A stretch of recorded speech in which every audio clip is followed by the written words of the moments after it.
Ki Jai.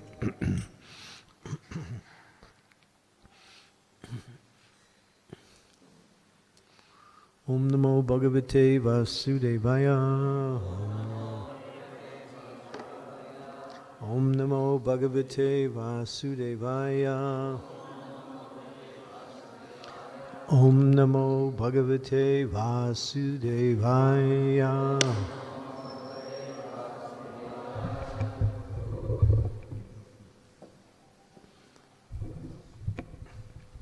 So we're reading from Srimad Bhagavatam, Canto 6, Chapter 7. This is verse number 25, and we'll do a few more verses. Tad visrupam bhajatasu vipram tapasvinam tas tvastram atatma vatam sabhajitar tan savidaswatevo yadi shamishyadhvam utasya karma tad vishvarupam bhajatasu vipram tapasvinam tvastram atamavantam sabhajitortan savidaswatevo yadi shamishyadhvam utasya karma tad vishvarupam bhajatasu vipram tapasvinam tvastram atamavatam svabhajitortan savidaswatevo yadi kamishyaditvam utasya karma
Ladies? Mm-hmm.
Tat, therefore, Vishwarupam, Vishwarupa, Bhajata, just worship as Guru, Asu, immediately, Vipram, who is a perfect Brahmana, Tapaswinam, undergoing great austerities and penances. Twastram, the son of Twasta, Ata, as well as Atmavantam, very independent, Sabbajita, being worshipped, Artan, the interests, Sa, he, Vidyaswate, will execute, Va, of all of you, Yadi, if, Shamishyadvam, you tolerate, Yuta, indeed, Asya, his, karma, activities to support the Daityas. Translation and purport by His Divine Grace, A.C. Bhaktivedanta Swami Srila Prabhupada.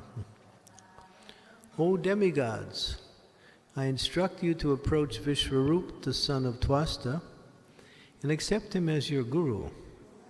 He is pure and very powerful Brahman, undergoing austerity and penances. Pleased by your worship, he will fulfill your desires, provided you tolerate his being inclined to the side of the demons. So Lord Brahma is advising the demigods to get out of their dilemma. So he gives them this formula to go to Vishwarup, the son of Twasta. Purport. Lord Brahma advised the demigods to accept the son of Twasta as their spiritual master, although he was already always inclined toward benefiting the asuras. Om Agyan Timirandasya Gyanajana Salakaya Chaksu Unmilitam Yena Tasmai Shri Gurave Namaha Shri Chaitanya Manobhistam Staptitam Yena Bhutale Swayam Rupa Kadammayam Dadati Swapadantikam Shri Krishna Chaitanya Prabhu Nityananda Shri Advaita Gadadhar Sivasari Gaura Bhakta Vrinda Hare Krishna, Krishna Krishna, Hare Hare, Hare Ram, Ram, Hare Hare. So the demigods are in trouble. Demigods have a very powerful responsibility. Under the guidance of Indra, they have to maintain the universal affairs. They are called angas, they're called limbs of the Supreme Lord for the maintenance of the universe. And therefore they have to see to the climatary arrangements according to the laws of material nature. But the demigods are very powerful personalities. Prabhupada said the demigods are so powerful. He made an example.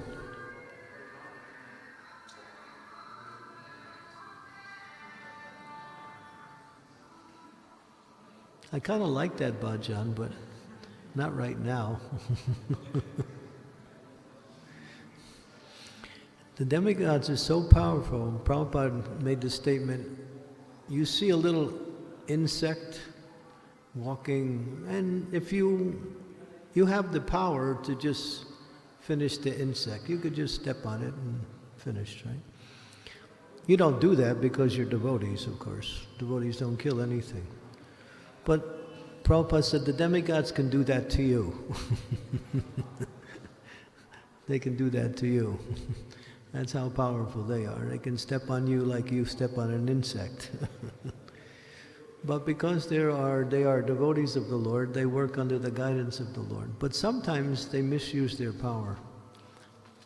Like anyone who has a lot of power may sometimes become infatuated by that power, thinking the power is coming from them. But Krishna says in the Bhagavad Gita that rasoham sarvabhuteshu, Rasoham apsa kunteya pabasmi sari surya pranava sarva vedeshu sabdike purusham nishu. That verse, the very last line, it's describing Krishna within various characteristics and qualities of this material energy. Sabdike purusham nishu is the last one. It says, I am the ability in all living beings. So whatever abilities, power, influence, position, or situation we may have, it's simply the grace of the Lord. He makes the arrangements according to your desires, but even your desires cannot make you, what we say, successful. You need the grace and mercy and blessings of the Lord, permission. And so the Lord is all-powerful, and He fulfills the desires of everyone by facilitating their needs and their desires. So the demigods have a strong desire to lord it over the material energy, but they do it as a service to Krishna.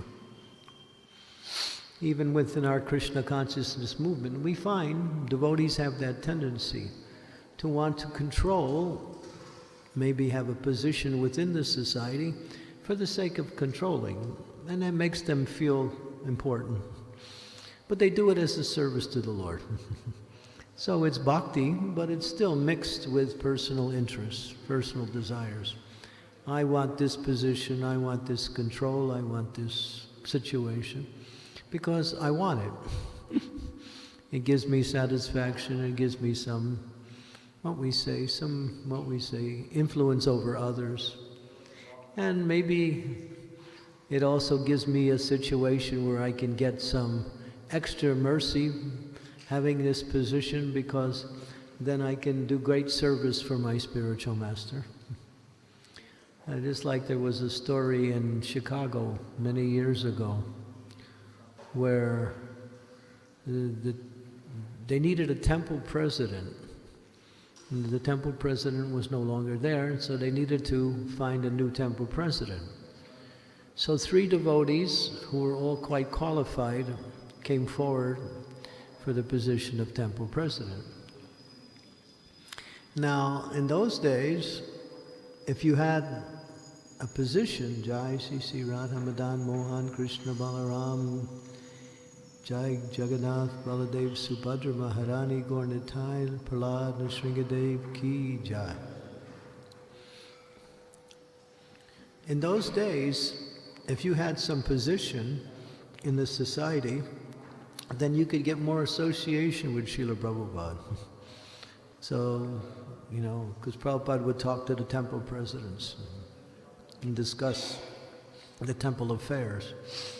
So the devotees would like to get that. So everyone wanted temple president.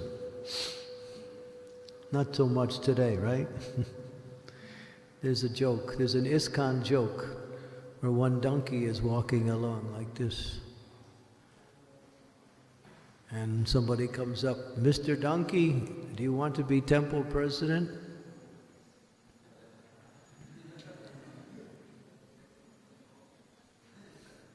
So things have changed. Maybe it's still there in some places, but most places nobody wants it anymore. But in those days, 3 devotees wanted the position in Chicago. So one devotee received it, obviously. And the 2 other devotees wanted that, and they were so unhappy that they didn't get that position. They left the temple and started their own temples, which was good because it helped spread Krishna consciousness. They started their own little preaching centers. So because they wanted that position, couldn't get it, and they decided, I'm going to start my own temple and be president. So this was good because it helped spread Krishna consciousness. So that's what it was like. So that demigod mood, the mood of wanting to be in control for Krishna. But what happened was that Indra, being in that position with great power, influence, opulence, and great worship, committed an offense against his guru. There's 2 ways to commit an offense. One is by not doing what you're supposed to do, And another thing is by doing what you're not supposed to do. So there's fence by action and fence by inaction or neglect. So Indra was victimized by offense by neglect.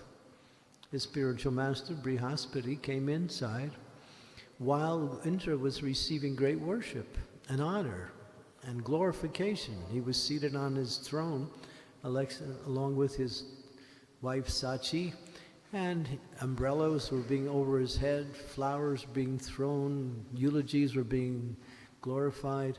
So many beautiful, beautiful expressions of appreciation for Indra and all his power and position. And then the Guru walks in, the Guru of the demigods, Brihaspati.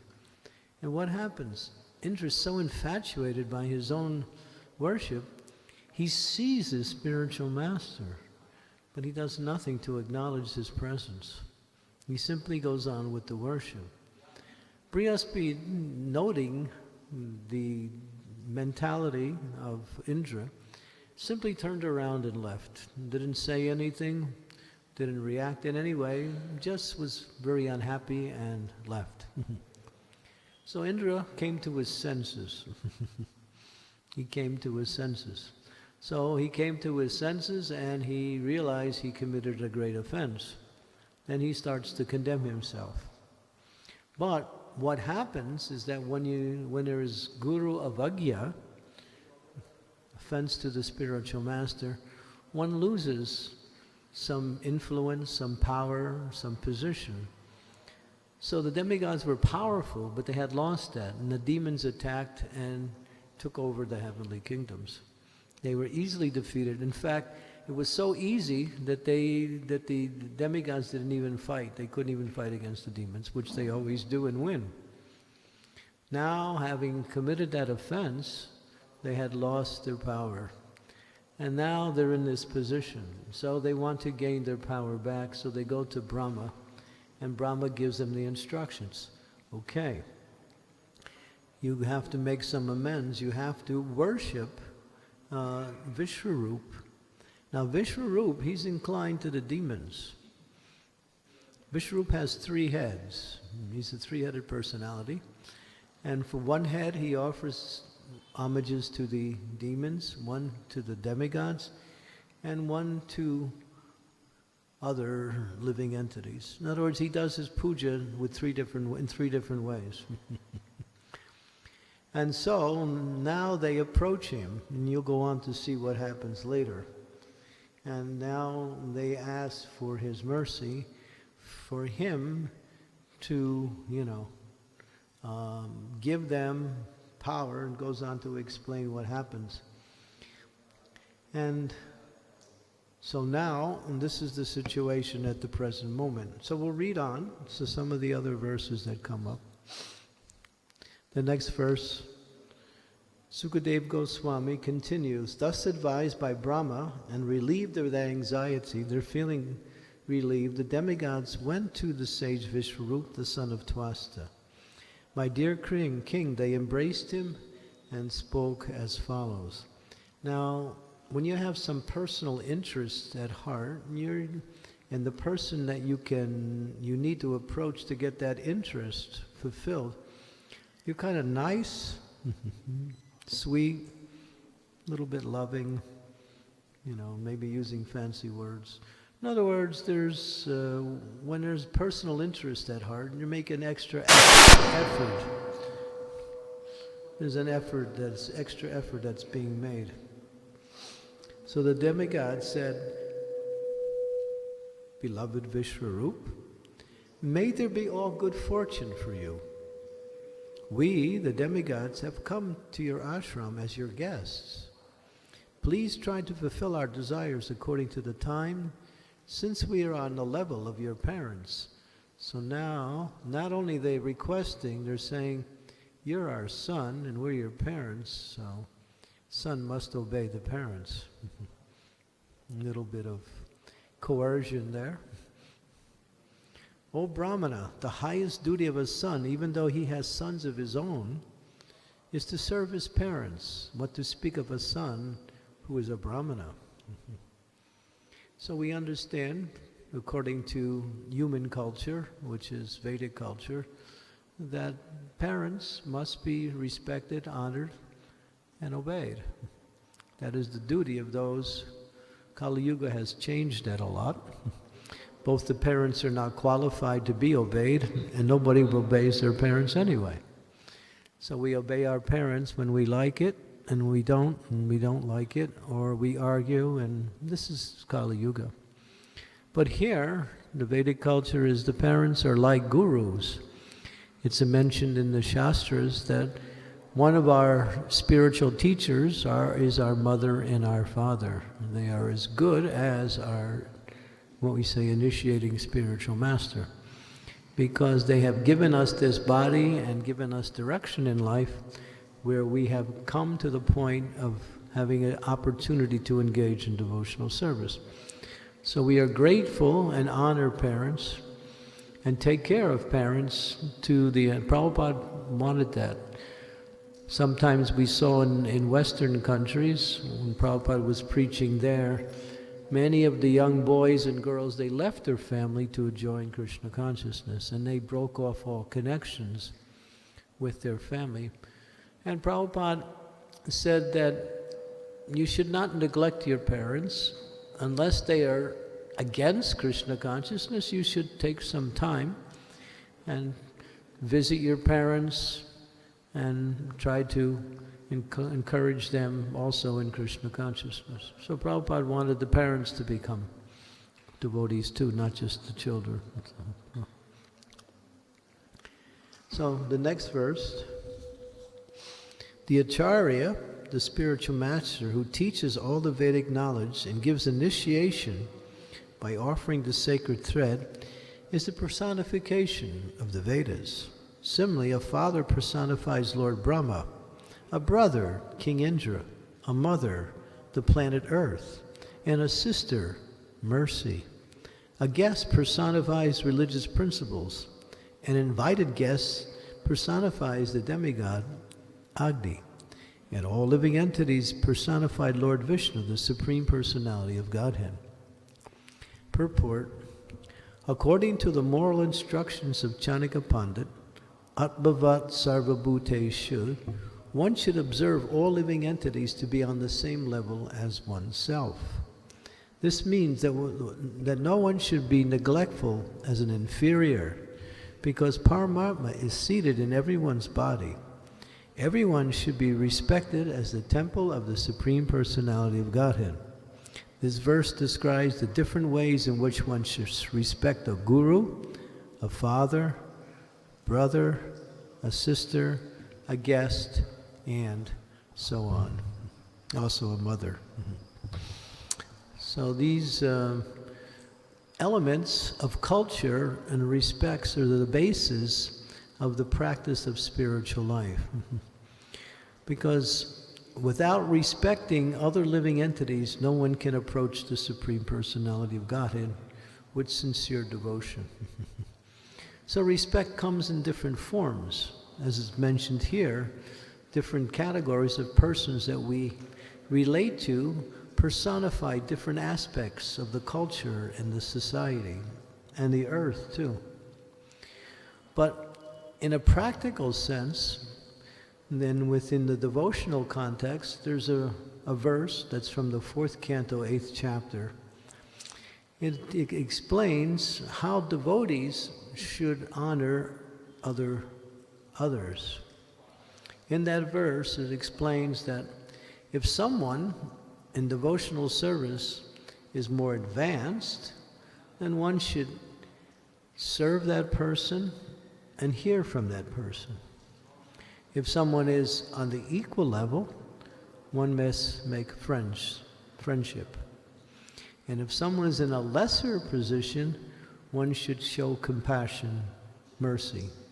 In other words, one should try to raise them up by giving them some Krishna consciousness. In other words, now we might look at that and we see within society, we find that these three levels of relationships exist on all levels within the Vaishnava society and within the materialistic society. So how do materialistic persons relate to these three categories?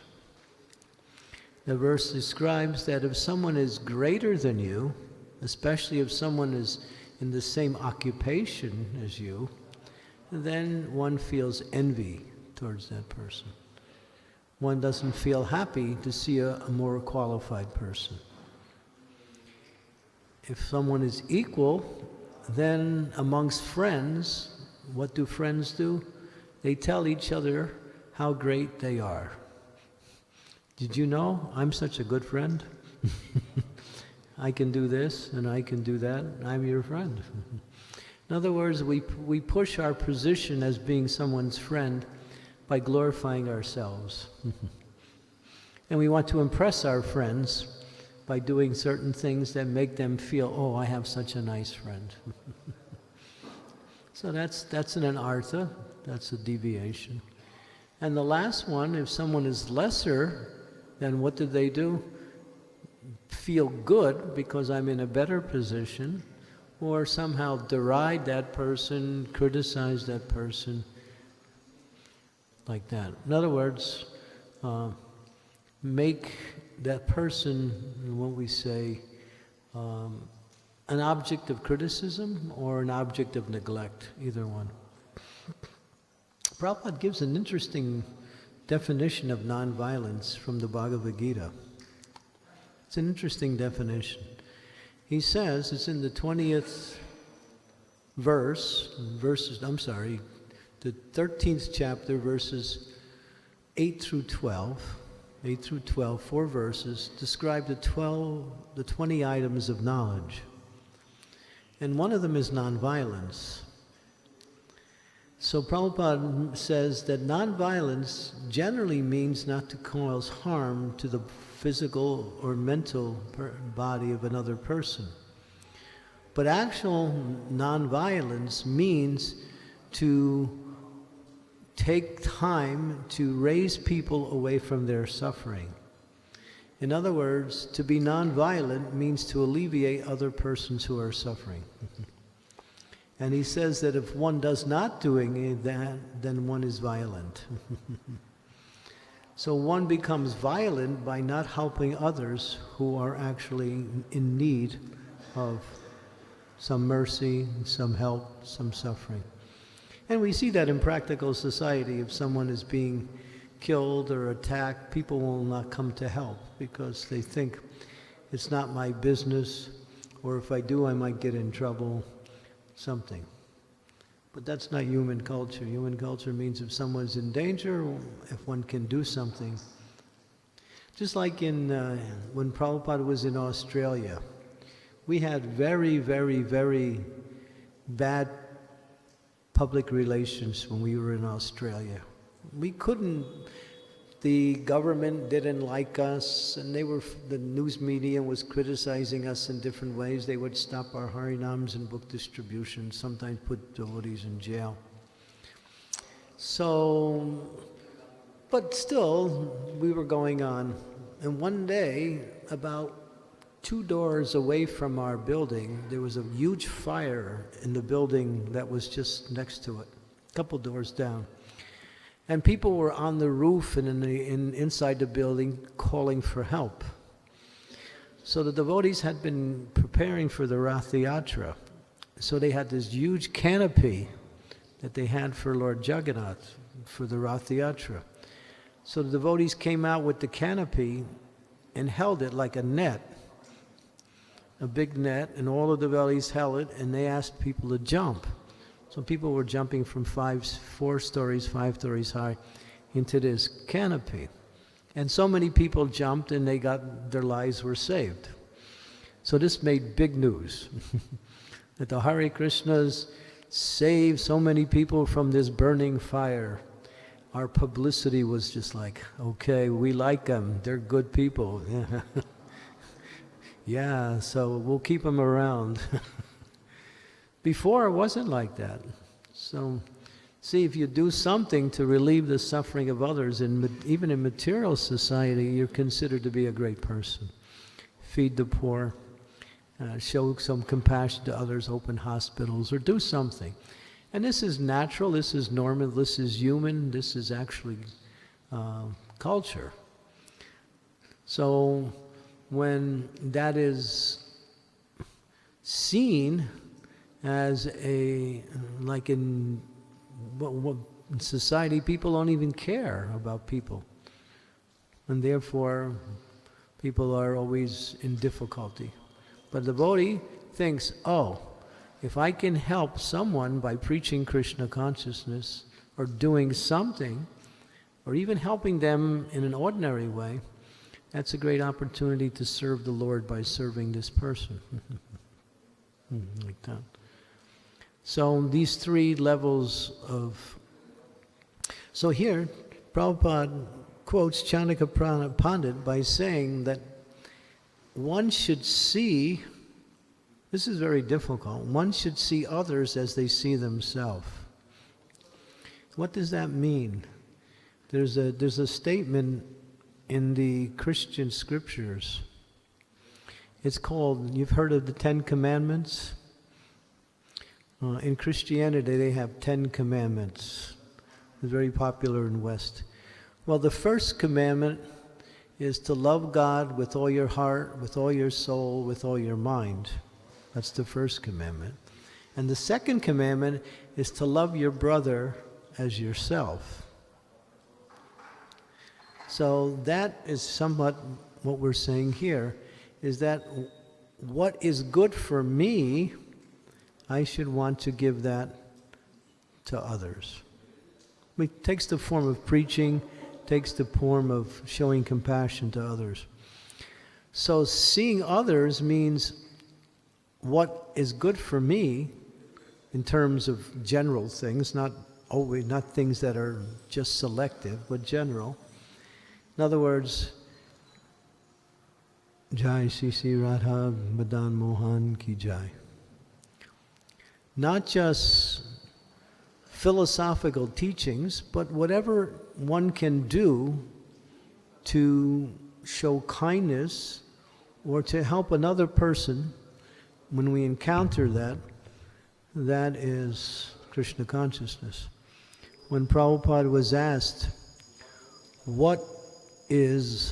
how can you tell who a devotee is? What is the characteristic of a devotee? What is his outstanding? And Prabhupada said, he's a perfect gentleman. He's a perfect lady. In other words, we give respects to others. So giving respects to others comes in the form of showing kindness and current concern for the needs of others. And in Krishna consciousness, we do that by what is called preaching, distributing transcendental literature, inspiring others to come to Krishna consciousness. But even on the day-to-day level, in our ordinary day-to-day interaction with others, this mood of seeing others on the same level as oneself allows one not to commit offenses, because it's mentioned here that in the heart of all living beings, Krishna is there. Even in the heart of a little tiny spider. Sometimes we think, oh, spider, go. Yeah, we do that, that's all right. But still, Krishna's in the heart of that little bug. So Krishna's in the heart of all living entities. He's guiding all living entities according to the body that they have. So when we honor another living entity for whatever reason, according to the relationship based on the body, we are honoring Krishna within the heart of that living being. That's why when we pay obeisances, dandavats, we're actually paying obeisances to not only to that living being who is in that body, but to Krishna who's in the heart of that living being also. That is real obeisances. And so, therefore, to see oneself or to see others on the same level of oneself is explained that no one should be seen as inferior. Sometimes we think, oh, well, I'm a devotee and they're not devotees. I'm better. Is that correct? Do we think like that sometimes? I'm better than them. The word better doesn't really correlate with the proper mood. The idea is I'm more fortunate. I'm more fortunate. I have somehow attained the fortune of the mercy of God through my spiritual master. Therefore, let me also somehow or other give that fortune to others. So, devotee may be more fortunate and understand that good fortune, but not better or less. Krishna doesn't like that if one sees themselves better than others. Therefore, in devotional service, what is the mood? The mood is service. Nitya Siddha Krishna Prema Saraka Bunoi Shravanadi Siddhi Chitte Koryo Udoi. Every living entity is part and parcel of Krishna and has a loving relationship with Krishna. And the mood of that relationship is seva. Seva. So that is the basic principle. Here, the demigods are asking Vishwarup to serve them. Why? Because they went to Brahma, and Brahma gave them that advice.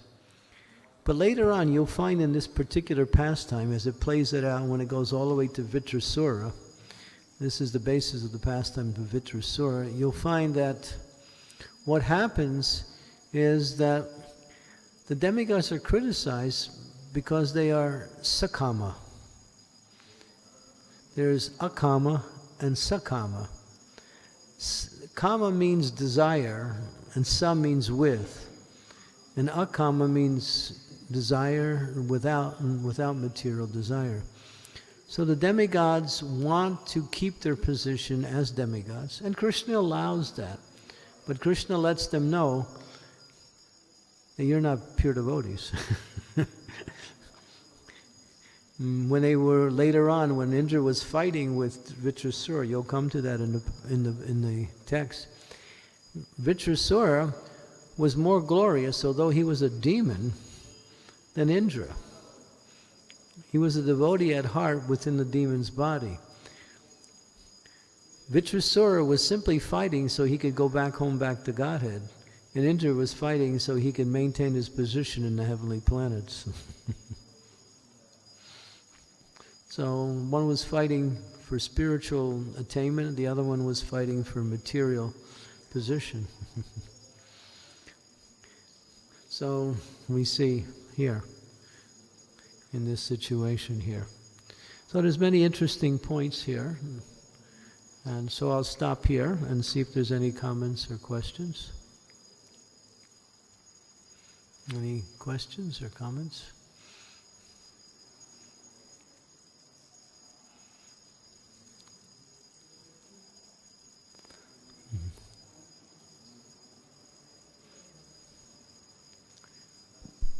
Hare Krishna.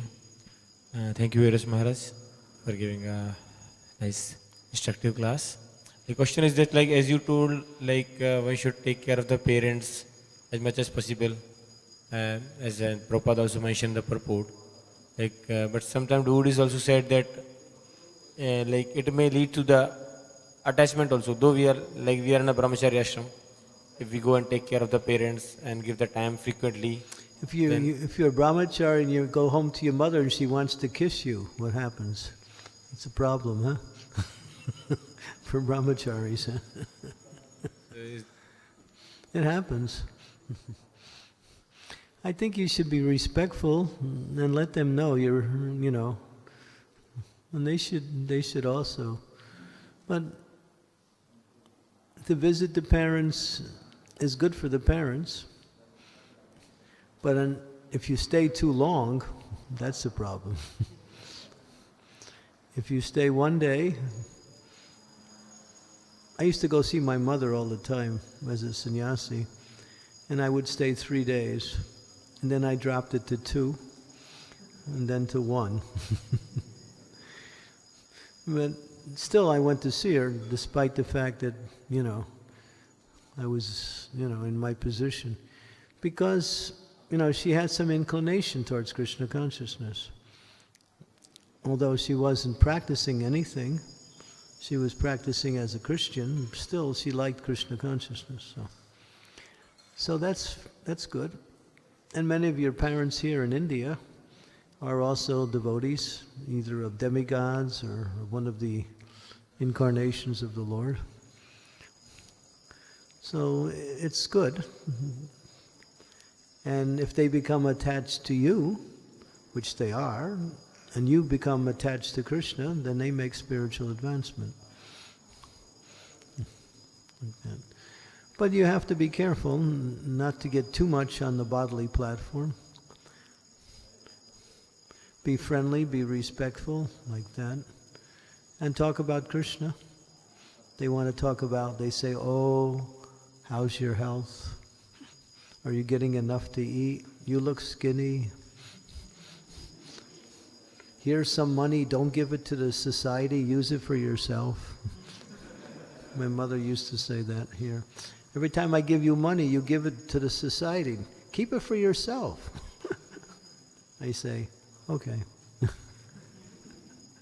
And then I turn it in anyway. So,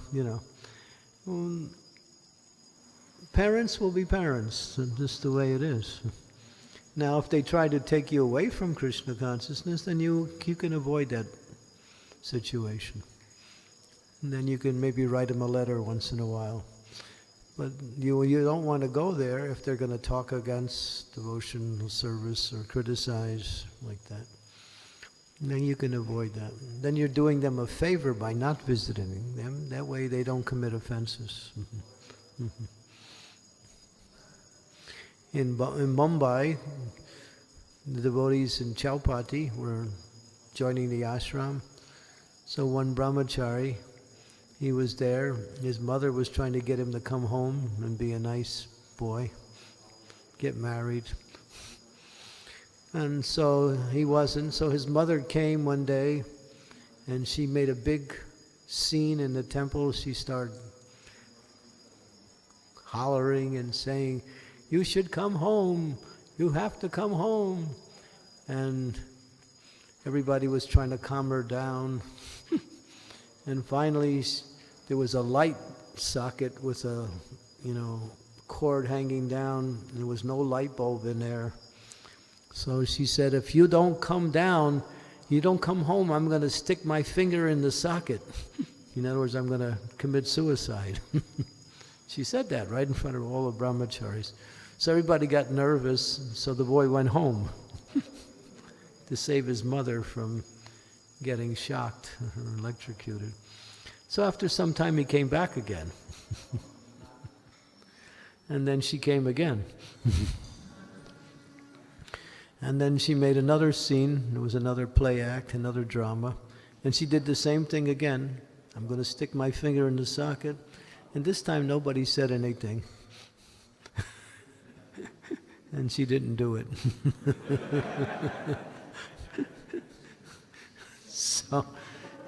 So this goes on as in Krishna consciousness as extracurricular activity.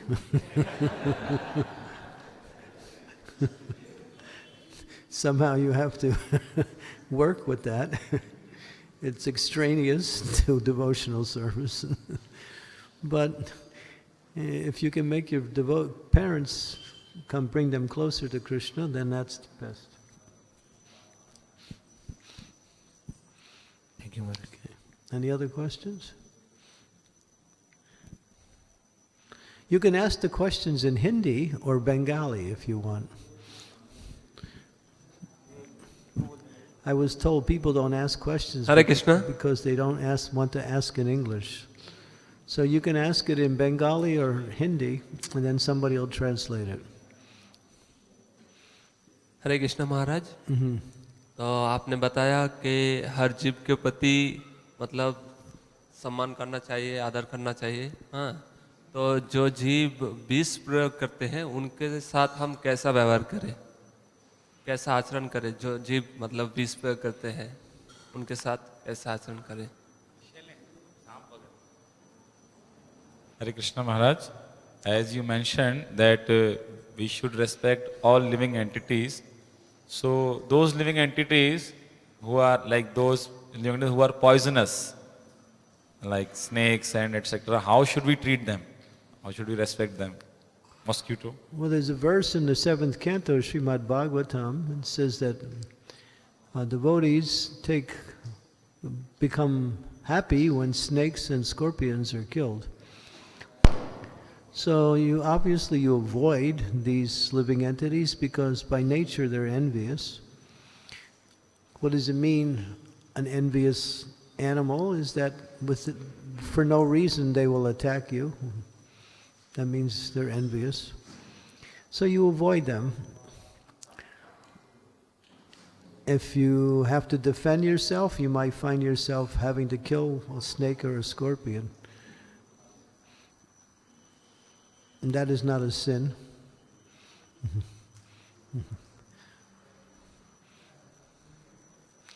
But generally, we try to avoid, and if we can avoid killing, that's even better.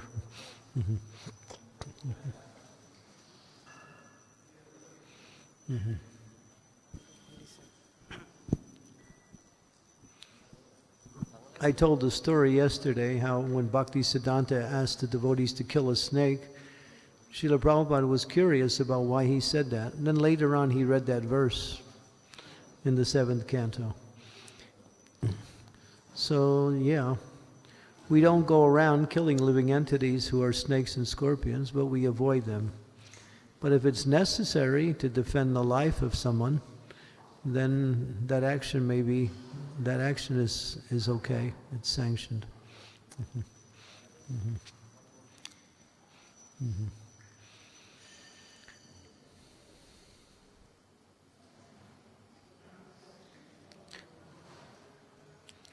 Okay.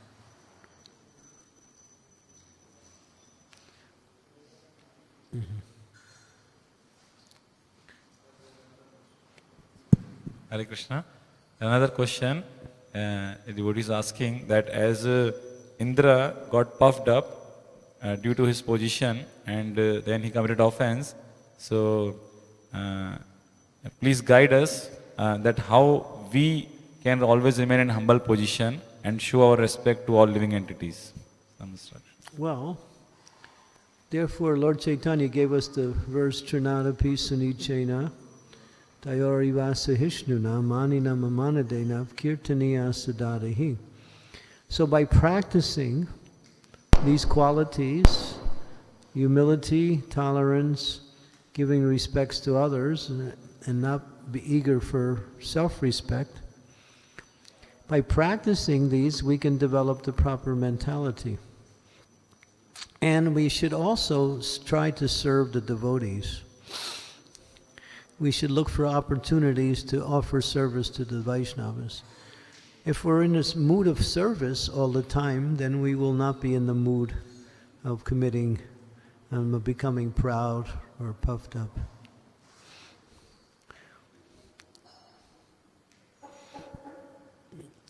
This is the most important thing. Always be in the mood of service. No matter what you're doing or what the situation is, always think, how can I serve in this situation? And then you're in the right consciousness. It's just like I'm giving class, so you're serving by hearing. So the more you hear, the more you are serving in this particular. So in each situation, there's an opportunity to serve.